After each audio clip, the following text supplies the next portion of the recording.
नमस्कार प्यारे साथियों, दीप इलेक्ट्रिकल में आप लोगों का स्वागत है। आज के क्लास में हम लोग डीसी मशीन के आगे के भाग को देखेंगे। ठीक है साथियों, तो चलिए देखते हैं। लास्ट क्लास में हम लोगों ने स्टेटर के बारे में पढ़ाई की थी। ठीक है, आज हम लोग स्टेटर से आगे देखेंगे।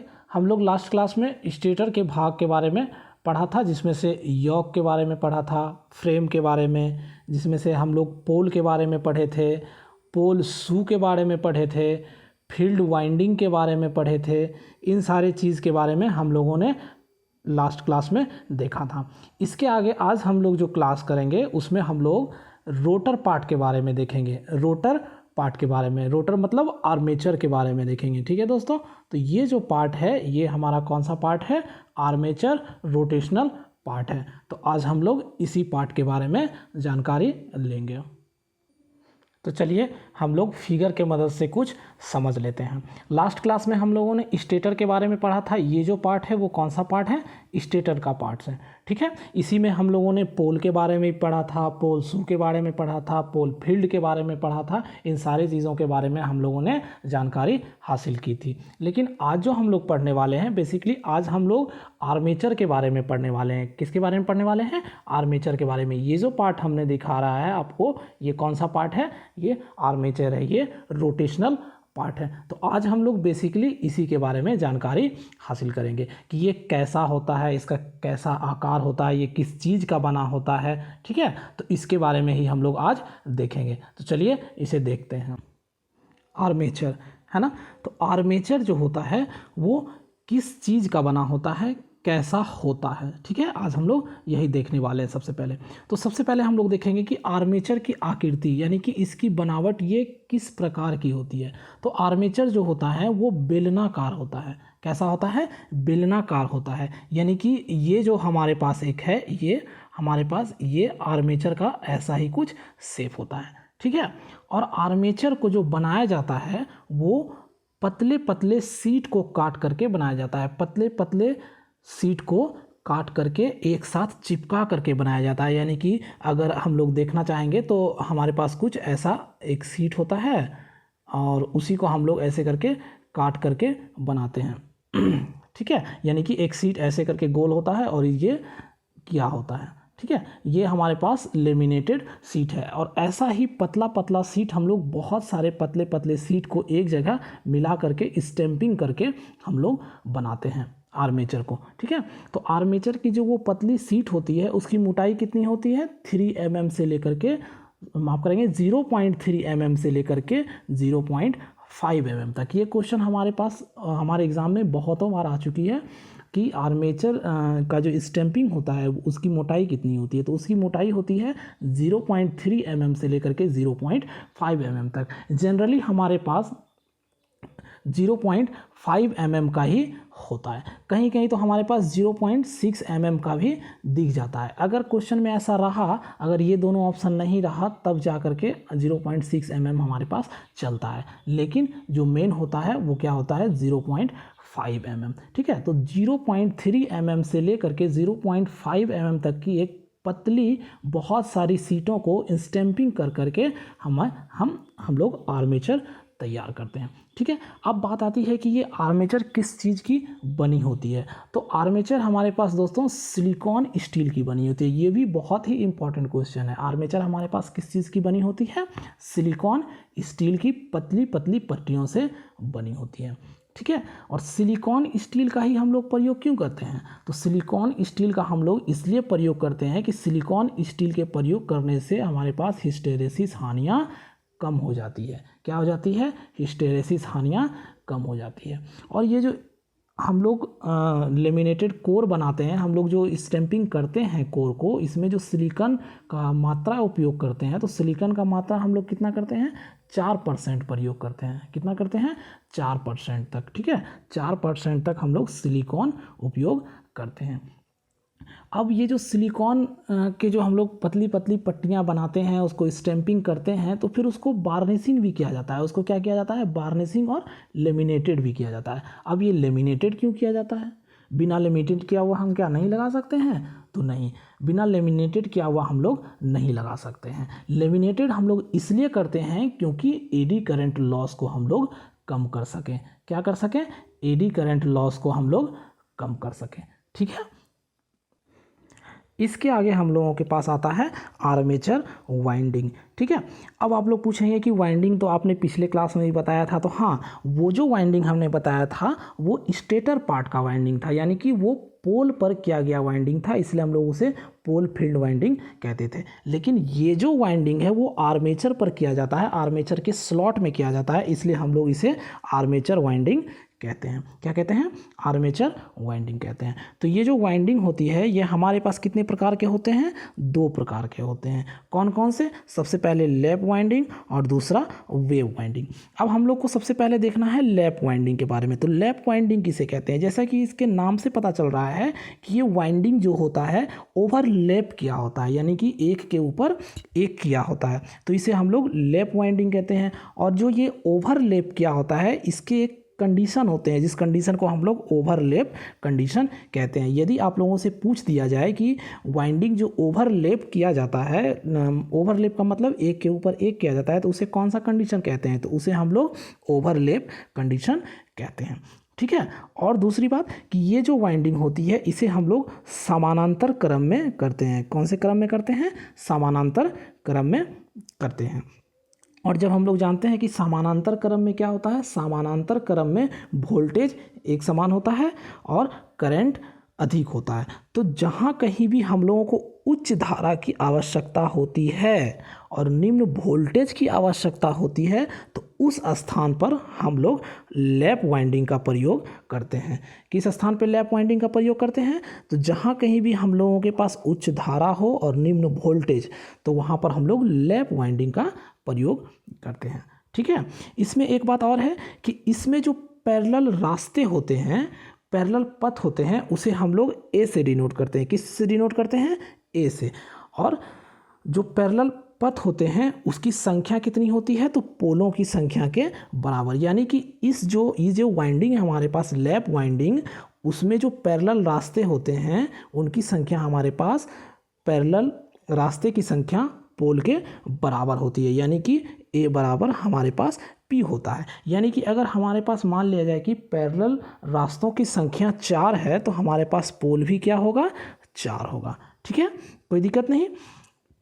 इसके आगे आता है हमारे पास वेव वाइंडिंग। क्या आता है? Wave winding. तो वेव वाइंडिंग में क्या होता है ना कि जैसे लैप वाइंडिंग में क्या होता था कि पैरेलल रास्ता और पोलों की संख्या एक जैसी होती थी, लेकिन इसमें हमारे पास पैरेलल रास्ते की संख्या सिर्फ और सिर्फ 2 होती है। इसमें पोल कितना भी हो उससे हमें फ़र्क नहीं पड़ता है, सिर्फ और सिर्फ इसमें पैरेलल रास्तों की संख्या 2 होती है। ठीक है, और दूसरी बात कि ये जो वेव वाइंडिंग है, वेव वाइंडिंग को हम लोग श्रेणी क्रम में लगाते हैं। किस क्रम में लगाते हैं?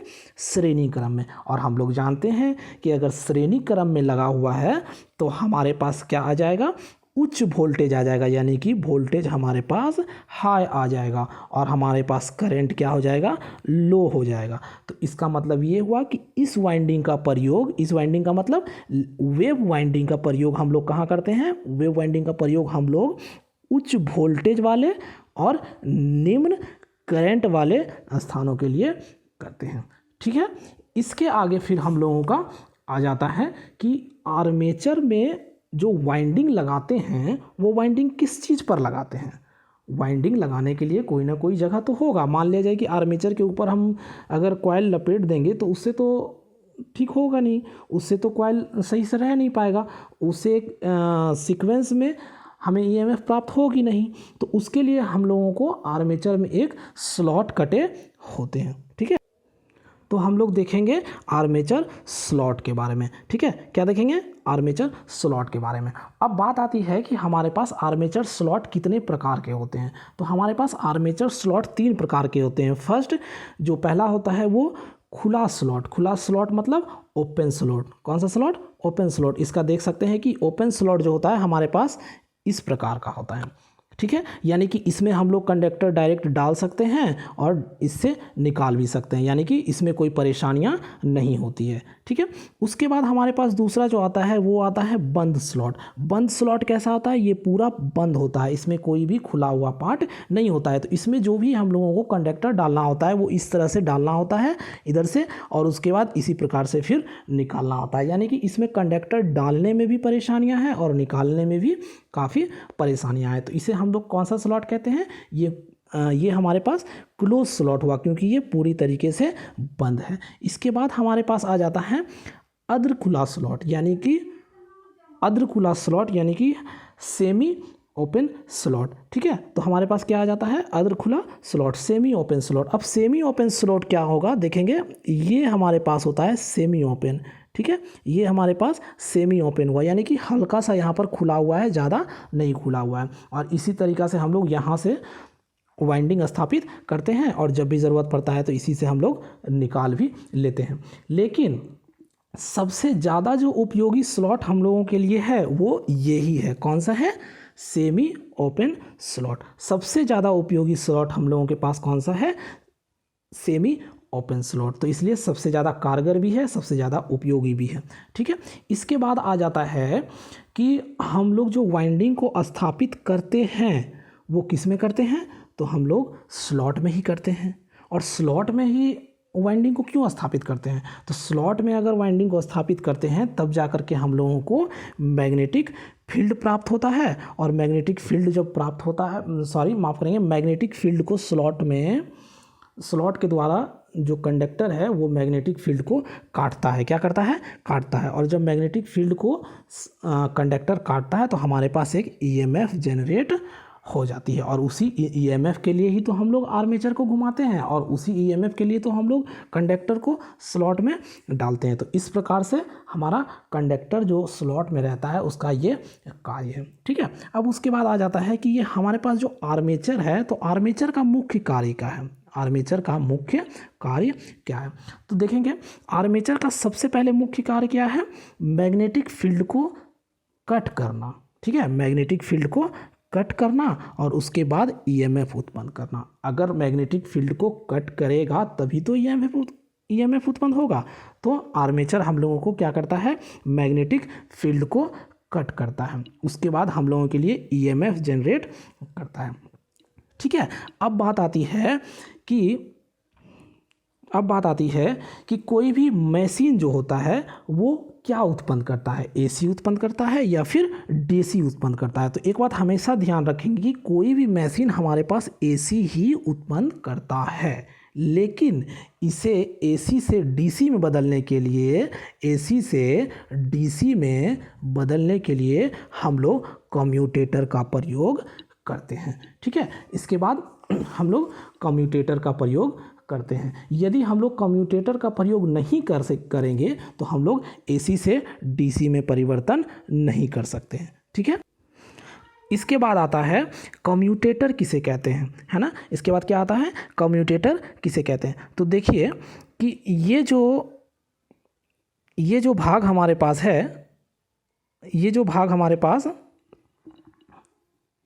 है, वो क्या है, कम्यूटेटर। ठीक है, तो कम्यूटेटर को देखने के लिए हमारे पास क्या करना पड़ेगा, ये जो हमारे पास कुछ फिगर्स हैं उसको हम लोग देख लेते हैं। ठीक है, इससे हम लोगों को समझ में आ जाएगा कि कम्यूटेटर किसे कहते हैं।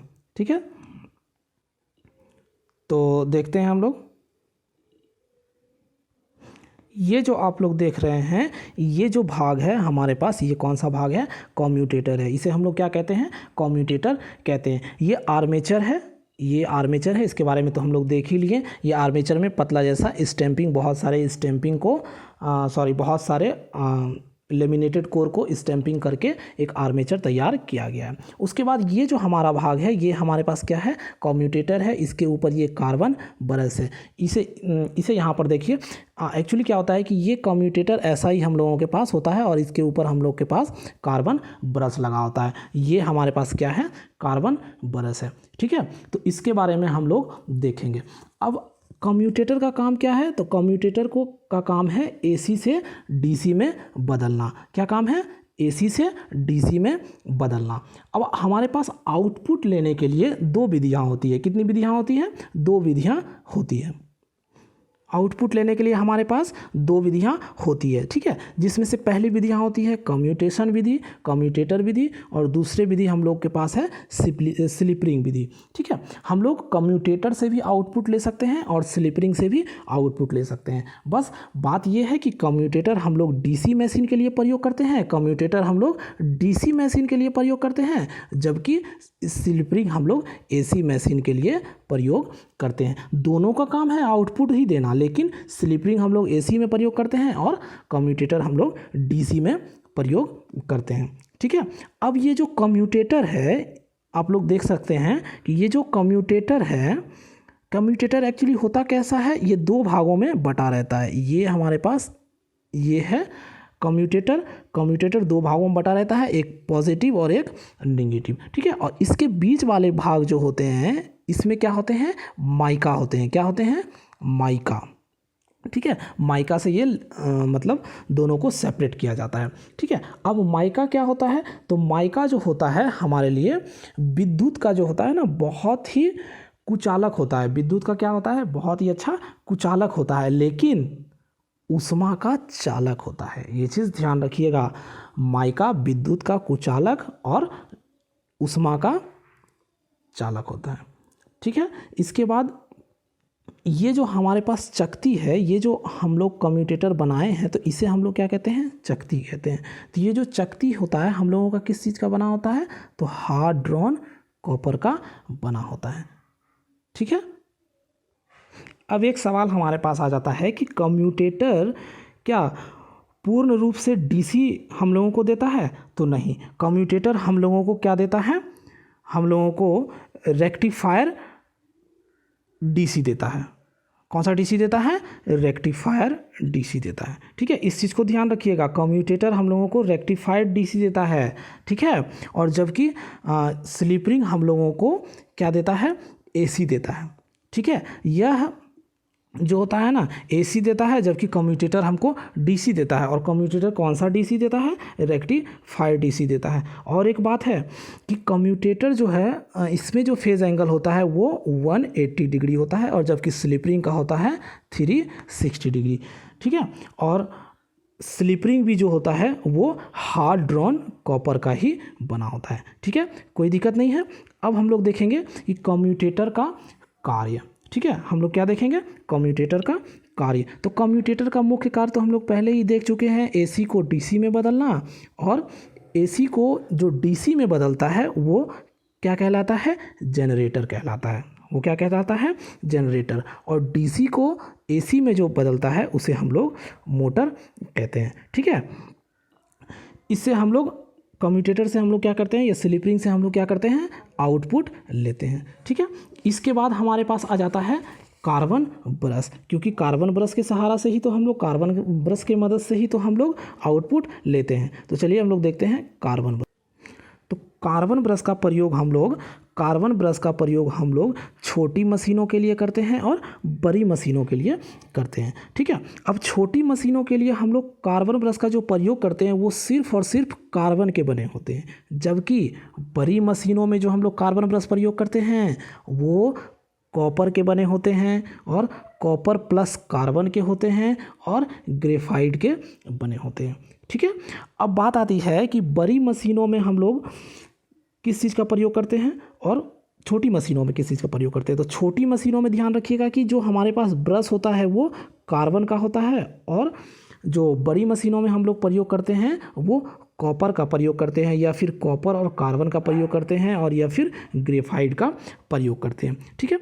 अब हम लोग आप लोगों को एक फिगर के सहायता से दिखाना चाहते हैं, ये दिखाते हैं कि कार्बन ब्रश होता कैसा है, ठीक है। तो देखिए, ये हमारे पास क्या है?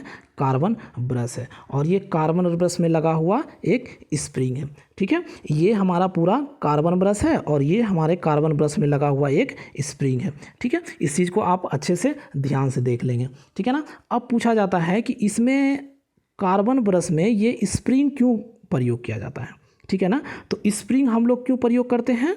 स्प्रिंग हम लोग प्रयोग करते हैं कार्बन ब्रश पे जो दबाव पड़ता है उस दबाव को कार्बन ब्रश पे जो दबाव पड़ता है उस दबाव को कम करने के लिए हम लोग कार्बन ब्रश में स्प्रिंग का प्रयोग करते हैं। अब वो दबाव कितना सहन कर सकता है, कार्बन ब्रश जो होता है हमारे पास, वो स्प्रिंग जो होता है वो कितना दबाव सहन कर सकता है, तो वो हमारे पास 0.1 kg सेंटीमीटर स्क्वायर, ध्यान दीजिएगा 1 kg 0.1 kg सेंटीमीटर स्क्वायर से लेकर के 0.2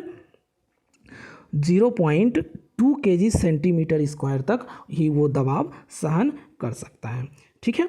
अब दबाव के कारण कार्बन ब्रश में क्या होता है, दबाव अगर हम किसी चीज़ पे डालते हैं तो वो घिसने लगता है। तो ठीक वैसे ही कार्बन ब्रश पे अगर अधिक दबाव पड़ता है या फिर कुछ भी दबाव पड़ता है तो वो धीरे धीरे क्या होता है, घिसने लगता है। क्या होता है, धीरे धीरे घिसने लगता है। ठीक है। और घिसने के कारण मान लिया जाए कुछ हद तक अगर वो घिस जाए तो वो क्या होता है, थोड़ा अपना काम करना बंद कर देता है। तो कितना कार्बन ब्रश अगर घिस जाए तो काम करना बंद कर देगा, तो अगर 1/3 भाग यानी कि 1/3 भाग, एक कार्बन ब्रश का 1/3 भाग यदि घिस जाता है, क्या हो जाता है, घिस जाता है, तो उस कार्बन ब्रश को हम लोगों को क्या करना चाहिए, उस ब्रश को हम लोगों को क्या करना चाहिए, चेंज कर देना चाहिए। ठीक है। ध्यान दीजिएगा, यहाँ पर हम कह रहे हैं कि अगर 1/3 भाग घिस जाता है तो उस ब्रश को हम लोगों को चेंज कर देना चाहिए। जबकि यदि 2/3 भाग बच जाए, ध्यान दीजिएगा हम क्या कह रहे हैं, 2/3 भाग यदि बच जाए तो उस ब्रश को चेंज कर देना चाहिए। हम लोगों को कंफ्यूज करने के लिए ये पूछ दिया जाता है कि कार्बन ब्रश को 1/3 भाग या 2/3 भाग बच जाने पर चेंज करना चाहिए, तो हम लोगों को आंसर आएगा, बचने का नाम जहाँ आ गया तो 2/3 भाग बच जाएगा तो हम लोग इस कार्बन ब्रश को चेंज कर देंगे। और अगर घिसने का नाम आ गया तो हम लोग क्या बोलेंगे कि अगर 1/3 भाग घिस जाता है तो हम लोग इस कार्बन ब्रश को चेंज कर देते हैं। ठीक है। इस प्रकार से हम लोग अब कार्बन ब्रश का प्रयोग किस लिए करते हैं, तो कार्बन ब्रश का प्रयोग हम लोग क्या करते हैं, बाहरी परिपथ से सप्लाई लेने के लिए कार्बन ब्रश का प्रयोग करते हैं। ठीक है। इसके बाद आ जाता है कि कार्बन ब्रश का हम लोग उपयोग करने के कारण, यानी कि कार्बन ब्रश का उपयोग हम लोग क्यों करते हैं। तो जो सबसे बड़ी बात है कार्बन ब्रश उपयोग करने की, सबसे बड़ी बात है कि कार्बन ब्रश पर ताप का प्रभाव नहीं पड़ता है। ठीक है। अगर इसका ताप को हम लोग यानी कि टेम्परेचर को हम लोग इसका इंक्रीज़ कर देते हैं तो इसमें क्या हो जाता है, इसका जो चालकता होता है जो होता है वो क्या हो जाता है, एकदम इंक्रीज़ हो जाता है। चालकता भी क्या हो जाता है, वो भी इंक्रीज़ हो जाता है। ठीक है। तो इसलिए हम लोग कार्बन ब्रश का प्रयोग करते हैं। और दूसरी बात ये है कि कार्बन ब्रश जो हमारा होता है वो 4 से 6 एम्पियर करंट सहन कर सकता है। ठीक है। 4 से 6 एम्पियर करंट को सहन कर सकता है, यानी कि 4 से 6 एम्पियर करंट प्रति वर्ग सेंटीमीटर में कर सकता है सहन। ठीक है। यानी कि 1 वर्ग सेंटीमीटर में अगर हम लोग 4 से 6 एम्पियर करंट को भी दे दें तो वो कार्बन ब्रश क्या करता है, सहन कर सकता है। ठीक है। इसके अतिरिक्त क्या होता है, इसके अतिरिक्त मतलब इसके अलावा हम लोग इसे आसानी से बदल सकते हैं। ठीक है। इसे आसानी से इसका आकृति को चेंज कर सकते हैं क्योंकि ये काफ़ी सॉफ्ट भी होता है। ठीक है। तो इसलिए हम लोग इसके आकृति को चेंज कर सकते हैं। ठीक है। और इसमें सबसे बड़ी एक और विशेषताएं होती है कि ये खुद ख़राब हो जाएगा, यानी कि ये खुद घिस जाता है, लेकिन हम जो कम्यूटेटर पे लगाए हैं, इसे जिस पदार्थ पे लगाए हैं वो पदार्थ को ये कभी भी नुकसान नहीं पहुंचाता है। और दूसरी बड़ी बात इसमें क्या है कि ये ऑक्सीकृत नहीं होती है। ठीक है। ये ऑक्सीकृत नहीं होती है। ठीक है दोस्तों, तो इस प्रकार हमने आज के इस क्लास में क्या क्या देखा, तो आज के इस क्लास में हम लोगों ने आर्मेचर के बारे में पढ़ा, आर्मेचर वाइंडिंग के बारे में पढ़ा, आर्मेचर वाइंडिंग किस प्रकार से किए जाते हैं इसके बारे में पढ़ा, आर्मेचर स्लॉट के बारे में पढ़ा, वाइंडिंग कितने प्रकार के होते हैं इसके बारे में पढ़ा, कार्बन ब्रश क्या होता है, कार्बन ब्रश का प्रयोग हम लोग क्यों करते हैं इसके बारे में पढ़ा। ठीक है। तो अगले क्लास में हम लोग इस क्लास में हम लोगों ने जो पढ़ा, ये जितना भी मेन पार्ट था हम लोगों ने अभी तक पढ़ लिया। और अगले क्लास में अब हम लोग जो और पढ़ने वाले हैं वो कुछ छोटी छोटी बातें हैं जिसको कि हम लोग अगले क्लास में देखेंगे। ठीक है दोस्तों, अब मैं आप लोगों से एक रिक्वेस्ट करना चाहता हूँ कि ये हमारा वीडियो ये हमारा क्लास अगर आपको अच्छा लगता है तो प्लीज़ मेरे चैनल को सब्सक्राइब करें और अधिक से अधिक लाइक करें और सब्सक्राइब करने के बाद बेल आइकॉन ज़रूर दबा दें। ठीक है दोस्तों, फिर हम लोग मिलते हैं अगले क्लास में। तब तक के लिए नमस्कार।